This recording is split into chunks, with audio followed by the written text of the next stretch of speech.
আল্লাহ নবী উহুদের জমিনে চলে গেলেন। ও যুবকেরা, আল্লাহ নবী সাল্লাল্লাহু আলাইহি ওয়াসাল্লাম ইসলামের দ্বিতীয় যুদ্ধ, দ্বিতীয় হিজরিতে উহুদের ময়দানে চলে গেলেন। আল্লাহ নবী সাল্লাল্লাহু আলাইহি ওয়াসাল্লামের একজন সাহাবী হযরত কাতাদা ইবনে নোমান, হযরত কাতাদা ইবনে নোমান রাদিয়াল্লাহু তাআলা আনহুর একটা চোখ বার হয়ে গেল কাফেরদের আক্রমণে, শত্রুদের আক্রমণে একটা চোখ ছুলে গেল। ও যুবকেরা, ময়দান ছেড়ে চলে যাচ্ছে না, জায়গা ছেড়ে চলে যায় না। হযরত কাতাদা ইবনে নোমান রাদিয়াল্লাহু তাআলা আনহু আল্লাহ নবী সাল্লাল্লাহু আলাইহি ওয়াসাল্লামের কাছে থেকে দাঁড়িয়ে গেলেন, সামনে থেকে দাঁড়িয়ে গেলেন। আল্লাহ নবী সাল্লাল্লাহু আলাইহি ওয়াসাল্লাম হযরত কাতাদা ইবনে নোমান রাদিয়াল্লাহু তাআলা আনহুর ওই চোখটাকে আল্লাহ নবী আস্তে আস্তে চোখের ওই জায়গাতে রেখে নে, হুজুর আমার দোয়া করে দেন। আল্লাহ পাকের হুকুমে হযরত কাতাদা ইবনে নোমান রাদিয়াল্লাহু তাআলা আনহুর চোখটাকে সুস্থ করে দিলেন। জোরে বলুন সুবহান, আর একটু জোরে বলুন সুবহান। ও যুবকেরা, বাইহাকি শরীফের মধ্যে বলা হয় হযরত কাতাদা ইবনে নোমান রাদিয়াল্লাহু তাআলা আনহু হুজুর আমার জানিয়ে দেন, হুজুর আমার শুনিয়ে দেন। ও রাসূলুল্লাহ সাল্লাল্লাহু আলাইহি ওয়াসাল্লাম, আমি কাতাদা ইবনে নোমান, আমার যে চোখটা ভালো ছিল, আমি কাতাদা ইবনে নোমান, আমার যে চোখটা বার হয়ে গেল, আল্লাহ নবী যে চোখখানা আমার দোয়া করে দেন, আমি কাতাদা ইবনে নোমান আমার ভালো চোখে থেকে এই চোখেতে আমি আগে থেকে আরো ভালো দেখতে পাচ্ছি। জোরে বলুন সুবহান, আর একটু জোরে বলুন সুবহান। একটা চোখ আর কাফেরদের আক্রমণে এই ভেতর থেকে ঝুলে গিয়েছিল। উনি বলছেন হুজুরের কাছে গেলাম, ময়দান ছেড়ে নেই, ময়দানে দাঁড়িয়ে যুদ্ধ করছে। জোরে বলুন, কবে? ইসলামের দ্বিতীয় যুদ্ধ, তৃতীয় যে যুদ্ধে সেনাপতি ঝান্ডা হুজুর একজনকে দিয়েছিলেন, ওনার নাম হযরত মুসআব বিন উমাইর রাদিয়াল্লাহু তাআলা। 40 বছরের সাহাবী হযরত মুসআব বিন উমাইর রাদিয়াল্লাহু আনহু, 40 বছর ওনার বয়স, ঝান্ডা ওনার হাতে হুজুর দিলেন। উনি আমার যুদ্ধের ময়দানে নেমে গেলেন। ও যুবকেরা, ও আমার মুরব্বি বাবারা, মায়েরা, বোনেরা, মগিরা, মানাটা কাকে বলে, মুহাব্বত কাকে বলে? আল্লাহ আল্লাহ রাসূল কে কেনা মানেছেন, তাস খেলাটার নাম মানা না, জুয়া খেলাটার নাম মানা না, লটারি কাটার নাম মানা না, মদ খাওয়াটার নাম মানা না, সুদ খাওয়াটার নাম মানা না। ও যুবকেরা, আল্লাহ রাসূল হযরত মুসআব বিন উমাইর রাদিয়াল্লাহু তাআলা আনহু যুদ্ধের ময়দানে নেমে গিয়ে চিৎকারে আওয়াজ দিতে লাগলেন, চিল্লে চিল্লে বলতে লাগলেন, ওয়া মুহাম্মাদুর রাসূল কদ খালাত মিন ক্বাবলিহির রাসূল। চিৎকার দিয়ে জানিয়ে দেন, যুদ্ধ করতে করতে কাফেরে দলেরা তার হাত কানা কেটে দিল, ওনাকে দমাতে পারল না, ওনাকে আটকাতে পারল না। ও যুবকেরা, যুদ্ধ ময়দান থেকে চলে গেলেন না, যুদ্ধের ময়দানে আল্লাহ দ্বীনের জন্য ঝান্ডাখানা বাম হাতে করে তুলে নিয়ে যুদ্ধখানা চালিয়ে যায়, যুদ্ধখানা করে যায়। হযরত আমার রাসূলের সাহাবী, আল্লাহ নবীর সাহাবী হযরত মুসআব বিন উমাইর বাম হাত কানা কেটে দিল, ওনাকে দমাতে পারল না, ওনাকে আটকাতে পারল না। ও যুবকেরা, ডান হাত কেটে দিল, বাম হাত কেটে দিল, দুটো হাত চলে গেল। আল্লাহ দ্বীনের জন্য যুদ্ধে ঝান্ডা খানা দাঁড়িয়ে তুলে করে চিপে ধরে ঝান্ডা খানা তুলে আল্লাহ দ্বীনের জন্য যুদ্ধখানা চালিয়ে যায়। জোরে বলুন সুবহান, আর একটু জোরে বলুন সুবহান। ডান হাত কেটেছে, ঝান্ডা বাম হাতে, ময়দান ছাড়ে নেই। সুবহানাল্লাহ বলে।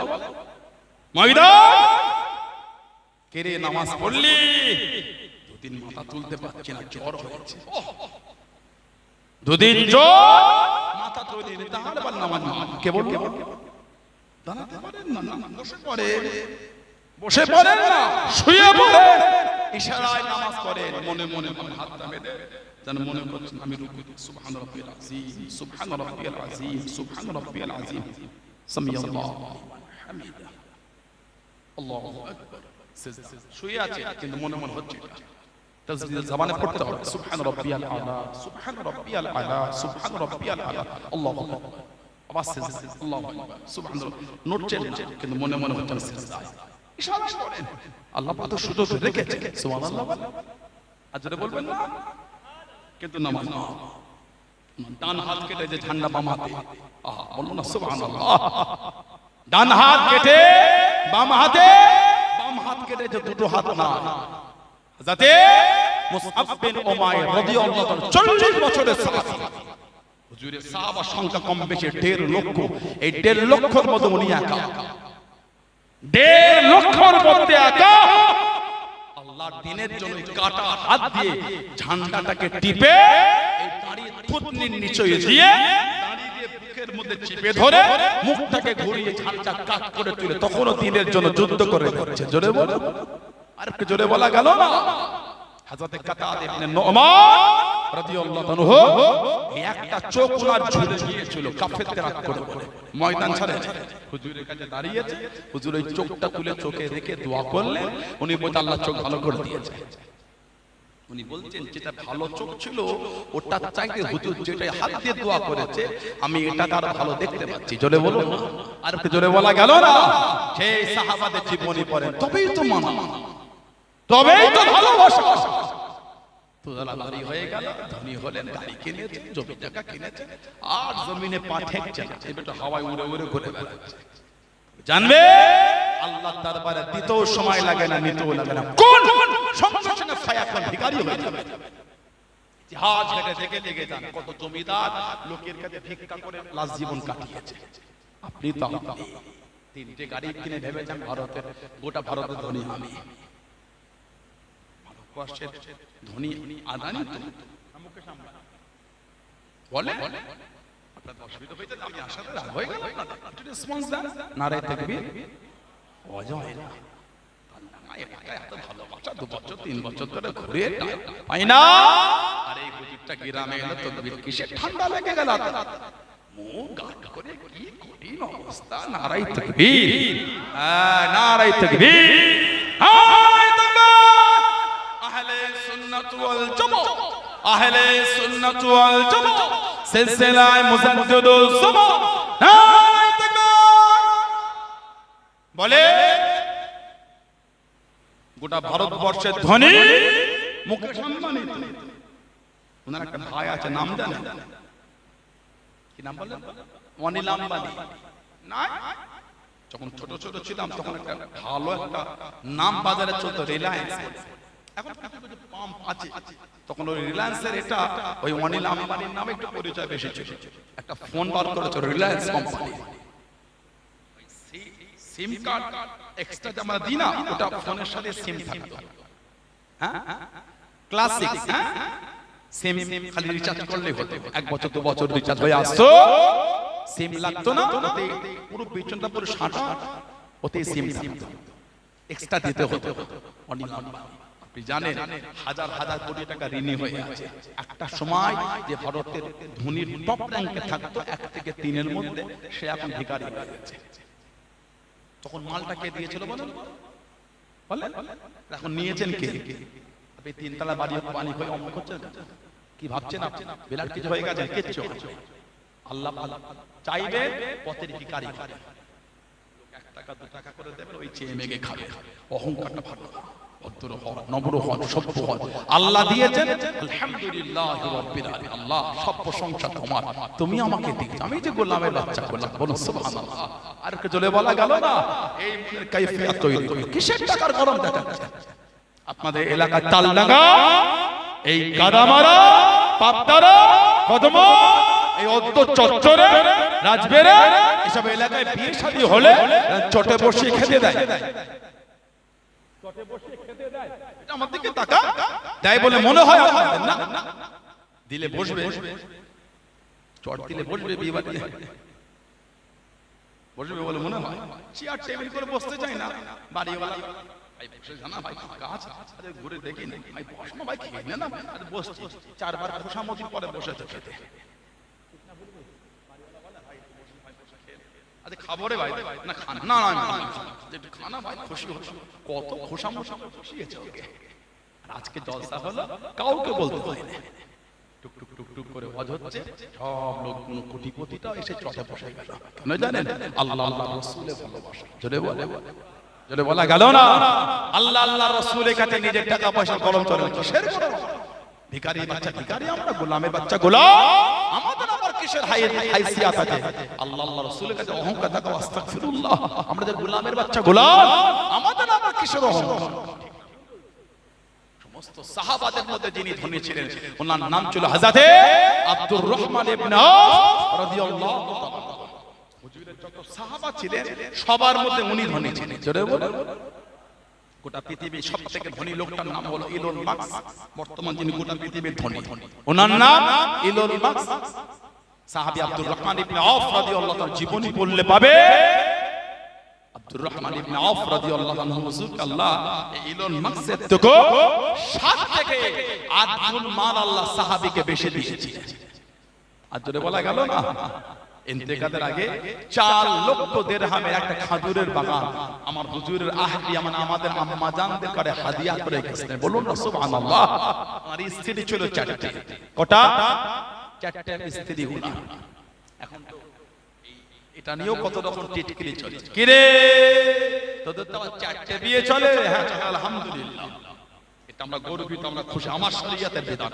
আল্লাহ 4টে বিয়ে যায় 4টে করতে হবে ওটা না আমরা আলহামদুলিল্লাহ একটাই খুশি বলুন আলহামদুলিল্লাহ আল্লাহ আমাদের প্রত্যেককে স্বামী স্ত্রী ভালোবাসা দাও বলুন আমিন বলুন আল্লাহুম্মা আমিন 4টে যায় তবে আলহামদুলিল্লাহ আমরা এক স্ত্রীতে খুশি কিন্তু ইসলাম আমাকে 4টে পারমিশন দিয়েছে আমাদের 4টে যায় তাতেই কত রকম কি হয়ে গেল কতজন 4000 অবৈধ রেখে বসে আছে 4টে বৈধ ভালো না 4000 অবৈধ ভালো আমাদেরকে টাকা ওদিন বছর দেড়েক আগে সে কোন রাজ্যের একটা মন্ত্রীর ছেলে তার কাছে পেন ড্রাইভ পাওয়া গেল 1000 মহিলার উলঙ্গ ভিডিও পাওয়া গেছে এই বছর দেড়েক আগে কোন রাজ্যের মন্ত্রী তার কাছে 1000 কম বেশি উলঙ্গ মহিলার ভিডিও পাওয়া গেছে নোংরা কাজ চালাচ্ছে মুসলমানের 4টে বিয়ের থেকে বুক চচ্চর করছে ইসলামটাকে গালি দিচ্ছ ওগুলোকে কি আটকাবে ইসলামকে ঘাটাতে যেও না সব ঘেটে যাবে ইসলামের ইজ্জত আল্লাহ দিয়েছে জোরে বলে আর একটু জোরে বলা গেল না আর একটু জোরে বলা যাবে না আমার ভাইয়েরা বাচ্চা হযরতে আব্দুর রহমান ইবনে আওফ রাদিয়াল্লাহু আনহু ওনার স্ত্রী ছিল 4টে এত দিনার রেখে গেছিলেন দিনার টাকা এক একটা স্ত্রী ইন্ডিয়ান রুপিতে ভাগ পেয়েছেন 300 কোটি করে আরেকটা বর্ণনা এক একটা বউ ভাগ পেয়েছে 400 কোটি করে জোরে বলে তাহলে কত টাকার মালিক এত স্বর্ণ রেখে গেছিলেন সোনা গোল্ড ওই ফজরের পরে কুরুল দিয়ে কাটা শুরু হয়ে যায় আত্মীয়দের মধ্যে ভাগ হবে স্বর্ণ কাটা হচ্ছে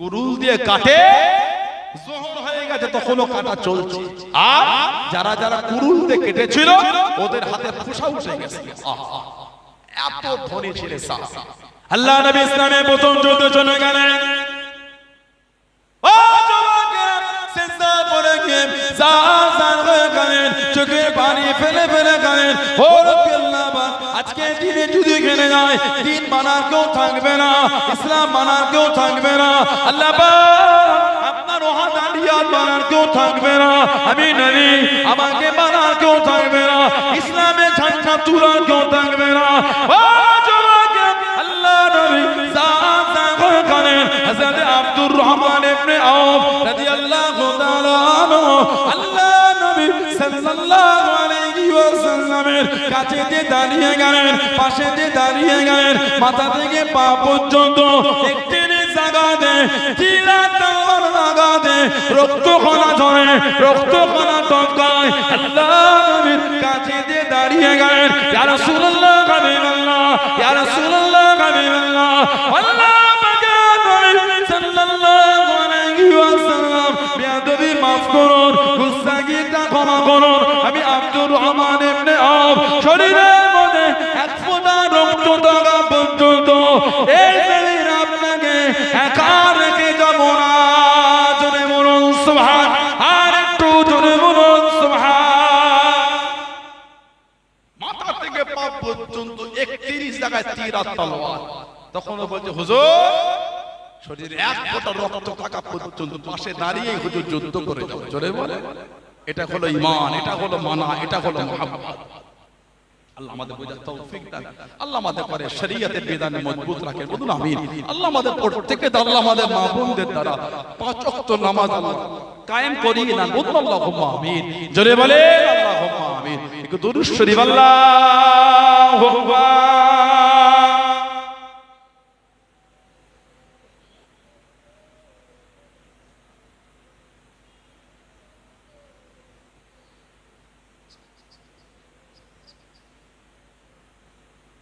اللهم صل على سيدنا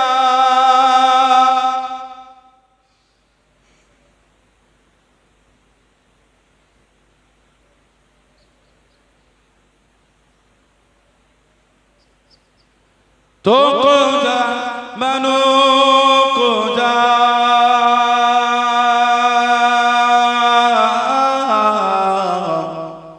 تو قوجا منو قوجا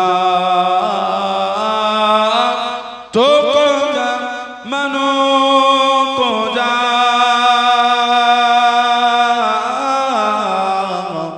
تو قوجا منو قوجا تو अमीरे हरम में फकीर आजा, तो अमीरे हरम में फकीर आजा, तेरे गुण और लब में तलब की तलब, तेरे गुण और लब में तलब की तलब, तो अता ही आता, तो अता تو قوجا منو قوجا تو قوجا منو قوجا تو قوجا منو قوجا تو قوجا منو قوجا इल्हाम है जामा तेरा, इल्हाम है जामा तेरा, कुरआन इमामा है तेरा, कुरआन इमामा है तेरा, मेराज तेरा अर्श बारी, मेराज तेरा अर्श बारी, या रहमतल लिल आलमीन, तो قوجا منو قوجا تو قوجا منو قوجا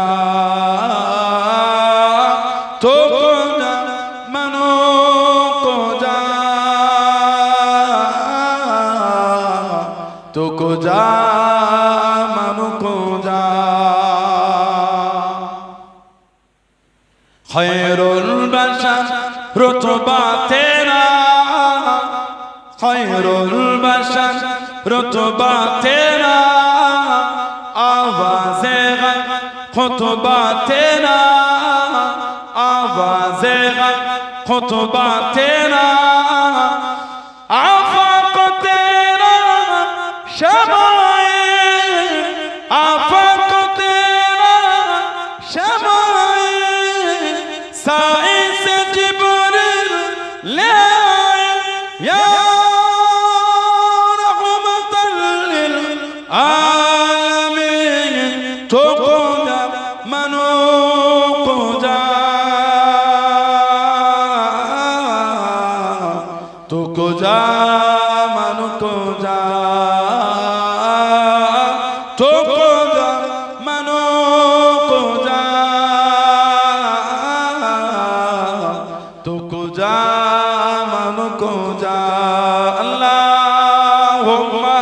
সাল্লি আলা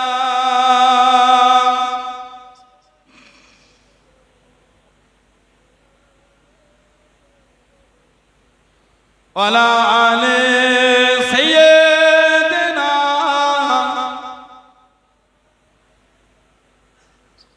আমার ভাইয়েরা, বাপজানেরা, ছেলেরা, যুবকেরা, মুরব্বীরা, মায়েরা, বোনেরা, মেয়েরা, মহিলারা ভালো হন, শরীয়তের মধ্যে আসে। মরো আমার আপনার একদিন হবেই হবে, কবরে আপনাকে আমাকে একদিন যেতে হবেই হবে। আল্লাহর আদালতে কি মুখ দেখাবো? আপনাদের তালডাঙ্গা এই যে ঈদগাহ, এর পাশে কবরস্থান নাকি? কবরস্থান কোন দিকে? 16 আনা কবরস্থান। একটা ছোট বড় তাহলে এখানে পাশে আছে, এই পাশে কবরস্থান। গিয়ে দেখেন সব মুরব্বিগুলো কাতারে কাতারে ঘুমাচ্ছে। কি ঠান্ডা, কি গরম, কি রৌদ্র, কি বর্ষা, কোনো নেই, সব শুয়ে আছে। আহা, কিছু কিছু কবরের স্থানে গিয়ে কবর গিয়ে দেখবে বাঁশগুলি ভেঙে ভেঙে ঢুকে গর্ত হয়ে আছে। এগুলো আপনাদের এলাকায় দেখা যায় না? কবরে বাঁশ ভেঙে ভেতরে ঢুকে গিয়েছে। পানি হলে ওই কবরগুলির কাছে গিয়ে উকি মেরে গিয়ে দেখবে কবরের নিচে পানি জমে আছে, কাদা হয়ে আছে। একদিন আমি আপনিও মুরব্বিদের বুকের কাছে গিয়েই শোবো। পানি হলে যেদিন আমাদের কবরের বাঁশ ভেঙে ঢুকে যাবে, সেদিন আমাদের কবরও পানি জমবে। ও যুবক, ভয় হয় না? ও যুবতী বোনেরা, ভয় লাগে না? এত বিয়াদবি, এত হিমাগতি, এত অহংকার কিসের আমাদের? একটু ময়লা লেগেছে, কতবার খালি ধুয়েছে, গরিবের হাতটা ঠেকে গেল। কেন কোথা থেকে ঠিকারি চলে যাবে? আহা, গায়ে যদি ময়লা না থাকে, নোংরা যদি না থাকে, কেন তুমি অমন করলে? তুমি যদি গরিব হয়ে ওই যদি আল্লাহ ওকে বড় লোক করতো, তোমাকে যদি ওরকম করতো, তোমার মনটা কেমন হতো? ময়লা অবশ্যই ঝাড়তে হবে। ইসলাম বলে তাহুর শাতরুল ঈমান, পবিত্রতা হলো ঈমানের একটা অঙ্গ। সুবহানাল্লাহ বলে, পবিত্রতা ঈমানের অঙ্গ। পরিচ্ছন্ন থাকে আলহামদুলিল্লাহ। গরিবের হাত লাগলো, গরিবটা অত নোংরা না। কিছু কিছু লোক আছে ইদানিং এগুলো ছিল না। কারণ কি জানেন? অন্তর আল্লাহ আল্লাহ রাসূলের প্রেম কমে গেছে, আর আল্লাহ ওয়ালাদের সোহবতে বসেন না বলে এই অহংকারগুলো তৈরি হচ্ছে। মসজিদে গরিবের পাশে দাঁড়াতে চায় না। তাই তো সরে যাক। আহা, আমার হুজুর সাল্লাল্লাহু আলাইহি সাল্লাম হযরত বিলাল রাদিয়াল্লাহু তাআলার কাছে নিয়েই কিন্তু হুজুর বসতে, বলুন না সুবহানাল্লাহ। হুজুরের কাছে ইহুদিদের একটা দল চলে। আমরা আপনার কাছে আসতে পারি, মুসলমান হতে পারি, তবে এইগুলিকে আপনার পাশে রাখলে হবে না, আমাদের জায়গায় জায়গা হবে। হুজুর বললেন না, তোমরা দিনে আসবে না আসবে ওটা তোমাদের, তবে এইগুলিকে আমি রাসূলুল্লাহ ছাড়তে পারবো না। সুবহানাল্লাহ বলে। আর যদি বলা গেল ইসলাম কে মুচি, কে মেথর, কে গরিব, কে বড় লোক, কে অসহায়, ইসলামের কোনো ব্যাপার না। মুচির ছেলেটা ইমাম, জমিদারের বাচ্চারা মুক্তাদি পিছনে নামাজ পড়ছে, এটা হলো ইসলাম। বলুন সুবহানাল্লাহ। মেথরের ছেলে ইমাম, মেথরের ছেলে ইমাম, মেথরের ছেলে নামাজ পড়ে, পিছনে নেতাটা মেথরের ছেলের পিছনে একটু করে নামাজ পড়ছে। জোরে বলো। গরিব ভিখারির বাচ্চাটা হলো মসজিদের ইমাম, আর পিছনে গ্রামের সবথেকে কোটিপতি লোক গরিবের বাচ্চার পিছনে দাঁড়িয়ে ইত্তেদা করে নামাজ পড়ছে। এটার নাম হলো ইসলাম। জোরে বলে। থেকে অহংকার চলে এলো আমাদের মধ্যে। কোথা থেকে এত হিমাগতি আমাদের মধ্যে? নাউযুবিল্লাহ মিন যালিক। মন ভালো করে, মরণ আমার আপনার হবেই হবে। ধনী লোক বলে কবরে এসি লাগাবে না, জমিদার বলে কবরে মার্বেল লাগাবে না, ওই মাটির সাড়ে 3 হাত খাওয়া। আর আপনার কাপড়টা ভেলভেটেরও হবে না, আর দামিও হবে না, ওই সাদা কাপড়, সাদা কাপড় জড়িয়ে, ছেলে হলে 3টে কাপড়, মেয়ে হলে 5টা কাপড়, ওই জড়িয়ে ওই দাফন মাদফুন হয়ে গেল, মাটি চাপাতে চলে গেল। হয় না সেদিনের জন্য। আল্লাহ পাক আমাদের এগুলো বুঝার তৌফিক দান। আল্লাহ আমাদের মনগুলি আল্লাহ নোংরা থেকে ঘুরিয়ে দেয়। বলেন না আমি। আল্লাহ আমাদের ভাইদের মন মদের আড্ডা, তাসের আড্ডা, জুয়ার আড্ডা, সাতটার আড্ডা, লটারির আড্ডা, সুদের আড্ডা থেকে আল্লাহ এদের মনগুলো ঘুরিয়ে দেয়। বলেন না আমিন। জ্বলে বলেন আমিন। হুজুর বলেছে মতখোর জান্নাতে যাওয়া দূরের কথা, জান্নাতের সুগন্ধিও পাবে না। আমি বলিনি, নবী বলেছেন। এবার আপনি আপনার জায়গা ঠিক করে নেন, আপনি যাবেন, আমি বলতে পারবো না। হুজুর বলে মদখোর জান্নাতে যাওয়া দূরের কথা, জান্নাতের সুগন্ধিও পাবে না। আপনি মদ খেয়েছেন, আপনি বিচার করেন, আপনি থাকবেন কোথায়? আমি বলতে পারবো না। আয়নার সামনে দাঁড়াবেন, নিজের মুখটা আয়নায় দেখবেন আর মনটাকে প্রশ্ন করবেন, আমি যে এই অন্যায়গুলো করি ঠিক করি না ভুল করি। কাউকে বলতে হবে না, আপনার মন আপনাকে সাক্ষী দিয়ে দেবে। জীবন তৈরি করেছেন কারা? জীবন তৈরি করেছে আল্লাহর ওলি, আল্লাহ পাকের নেক বান্দা হযরতে খাজা কুতুবউদ্দিন বখতিয়ার কাকি রাহমাতুল্লাহ। জোরে বলে, জোরে বলা গেল না? ওনার পীর ছিলেন হযরতে গরিবে নওয়াজ খাজা মাঈনুদ্দিন চিশতি আজমিরি সঞ্জারি রাহমাতুল্লাহ। সুবহানাল্লাহ হলো না? ওনার পীর ছিলেন খাজা হযরতে উসমান হারুনি রাহমাতুল্লাহ। জোরে বলা গেল না?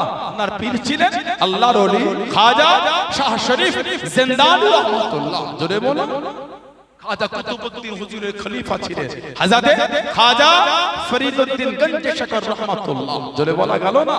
ওনার খলিফা ছিলেন হযরতে খাজা মাহবুবে ইলাহি নিজামউদ্দিন আউলিয়া রাহমাতুল্লাহ। জোরে বলে। আর ওনার খাস খাদেম ছিলেন ভারতের তুতা পাখি। কে বলেন তো? আমির খুসরু। ওনাকে বলা হয় ভারতের তুতা পাখি, আমির খুসরু। ওই সারাদিন দিল্লিতে কোথায় কি অসুবিধা অশান্তি হয়েছে, ওই ঈশান নামাজের পরে পীরের কাছে মাহবুবে ইলাহি নিজামউদ্দিন আউলিয়া দিল্লি জমিনে শুয়ে আছে। ওনার এই কদমের কাছে বসে বসে একটা করে বলতে, হুজুর এখানে আজকে এই অশান্তি, এখানে এই অশান্তি, হুজুর এই অশান্তি বলতে। মাহবুবে ইলাহি নিজামউদ্দিন আউলিয়া। ওনার পীর ছিলেন হযরতে ফরিদউদ্দিন গঞ্জে শকর, আর ওনার পীর হলেন খাজা কুতুবউদ্দিন বখতিয়ার কাকি, খাজা হুজুরের খলিফা। আর খাজা কুতুবউদ্দিন হুজুরের প্রধান খলিফা ছিলেন মুরিদ দিল্লি সালতানাতের বাদশা ছিলেন বাদশা শামসুদ্দিন আলতামাশ রাহমাতুল্লাহ। জোরে বলে, দেশের বাদশা ওনার মুরিদ। দেশের এখন যুবকদের মধ্যে চলে মডার্ন, এখন সব পীর চলে না, মুরিদ ও আকারে বুড়ো লোকেরা হয়েছে। তাই আল্লাহ ওয়ালাদের সোহবতে বসলে মন নরম হয়, চরিত্র ভালো হয়। তুমি বলছো কোনো বেকার, আস্তাগফিরুল্লাহ। আল্লাহ পাক বলছেন, ইয়া আইয়ুহাল্লাযীনা আমানু তাকুল্লাহ, হে বান্দা বিশ্বাসী বান্দা বান্দি, আমি আল্লাহ আমাকে ভয় করো আর ওয়াকুনু মা'আস সাদিকিন, সত্যবাদী খোদাভীরু আল্লাহ ওয়ালা ওনাদের সোহবত দলবদ্ধ হওয়ার জন্য আল্লাহ হুকুম দিয়েছে। জোরে বলে বললেন না সুবহানাল্লাহ। হযরত বাদশা শামসুদ্দিন আল-তামাস দিল্লি সালতানাতের বাদশা জীবনে তওবা করাতে গেলে 5 ওয়াক্ত নামাজের এক ওয়াক্ত কোনোদিন কাজা হয় না। 5 ওয়াক্ত নামাজ